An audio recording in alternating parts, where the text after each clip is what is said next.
Comme d'habitude, dans notre application, nous allons commencer par un single view. Un single view comme nous avons l'habitude de l'utiliser. Et on va l'appeler table view. Table view. Next. On va le stocker simplement sur notre desktop. Comme d'habitude.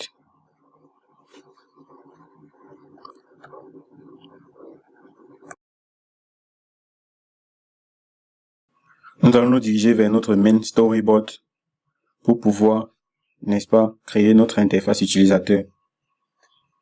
Je vais chercher dans le champ d'en bas, comme vous savez le faire, un table view. Un table view. Je vais le déposer ici en bas de la batterie. Et puis je vais agrandir. Je ne vais pas m'occuper ici de l'auto layout.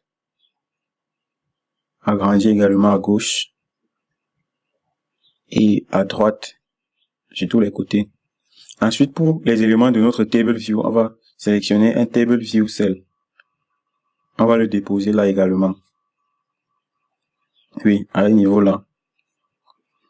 Voilà ce qui est utile. Donc, comme d'habitude, on va lancer notre programme. Lorsque vous utilisez un table view, c'est mieux de d'abord lancer pour voir s'il n'y a pas de bug. Toujours très important. Voilà ce qui s'affiche normalement, on ne voit rien. Mais si on scrolle là, on va voir des lignes qui montrent bien évidemment qu'il y a une liste là.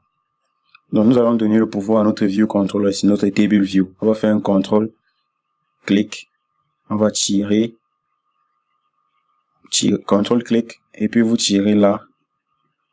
Là, à notre view controller, on va choisir data source pour contrôler les données de notre tableau à partir de notre view controller. On va le refaire une deuxième fois, puis on va choisir delegate. Donc, à présent, notre view controller peut contrôler notre text view. On va se rendre dans notre view controller pour passer cette action.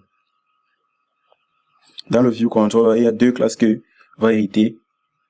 Notre view controller va hériter de la classe UI table view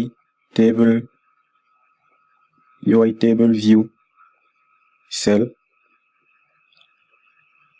UI table view, celle-là, delegate, UI table view delegate, et également le UI table view, vous l'aurez défini, data source, c'est là qu'on cherche dans les suggestions. Donc on devrait avoir des messages d'erreur là, tout ça parce que il y a deux fonctions que nous devons absolument utiliser dans notre view controller. Donc, quelles sont ces deux fonctions? On va aller les regarder. On va faire un command clic là sur notre UI table view data source et puis on va se diriger vers la classe en question. Donc les fonctions que nous avons à utiliser sont les fonctions cell, row at et number row. On va les utiliser dans notre view controller. De retour, on va les déposer et effaçons ces commentaires. Effacer. Question d'ordonner un peu le code. Nous allons ouvrir les accolades à l'intérieur desquelles nous allons passer de l'action à ces deux fonctions. Accolade. Oui. Là, nous avons un autre problème. On nous dirige ici que nous devons utiliser return un entier. Donc, l'entier que nous allons return pour le moment, c'est 4. Je vais return 4 pour le moment, vous le comprendrez plus tard.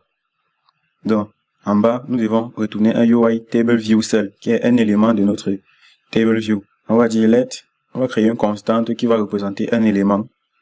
On va dire let cell égale, qui sera de type quoi, comme on nous a dit, UI table view cell. Il va attendre les suggestions. UI table view cell, qui apparaît. Ouvrir une parenthèse où je vais choisir celui qui a le style et un reuse identifier. Tapez sur entrée. Et le style sera un UI table view. On va choisir cell style. On va lui dire default. On va utiliser le type de cells par défaut. Et puis dans le reuse identifier, on veut qu'on passe un string. On va définir ici un string qui est simplement cell. Donc après, qu'est-ce que nous aurons à faire? On va changer la valeur de notre cell.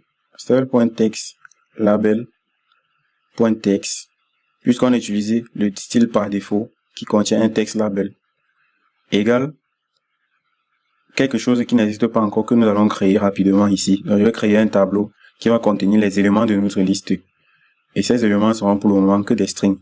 Donc, je vais dire let users qui contient la liste de nos utilisateurs, par exemple. Vous savez déclarer les tableaux. Je vais définir quelques valeurs. Rapidement. Franklin. Là, ils peuvent être des utilisateurs de votre application. Un dernier. Oui. Et là, je vais lui dire, utilise ce tableau users. Je vais utiliser le tableau users. Où je vais dire, à chaque users, prends chaque users du tableau et à partir de son index que vous voyez là, indexpath.row. Donc, on va prendre chaque index du tableau pour afficher dans notre cell avec le text label que vous voyez.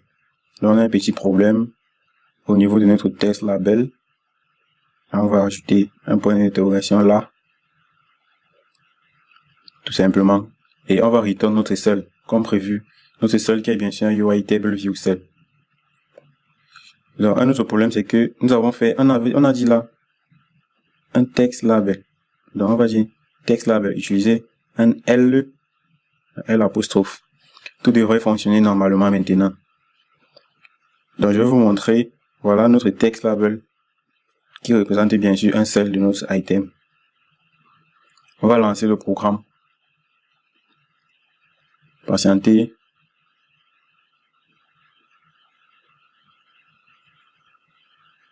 On a un autre problème. On a return là 4 au lieu de 3. Donc soit on peut remplacer ce 3 en 4 ou on peut ajouter simplement un autre item à notre liste. Donc pour que le nombre d'éléments retournés soit équivalent au nombre d'éléments de notre tableau. Parce qu'on a return 4 et notre tableau avait 3 éléments. Ça posait problème. Donc lançons le programme. Tout fonctionne normalement. On a nos utilisateurs qui sont affichés. Franklin, ainsi de suite, comme on l'avait prévu. Donc voilà, c'est tout ce que j'avais à vous montrer dans cette vidéo. Je vous donne rendez-vous dans la deuxième partie où nous allons rendre cette liste un peu dynamique. Donc visitez les autres épisodes sur la chaîne et abonnez-vous.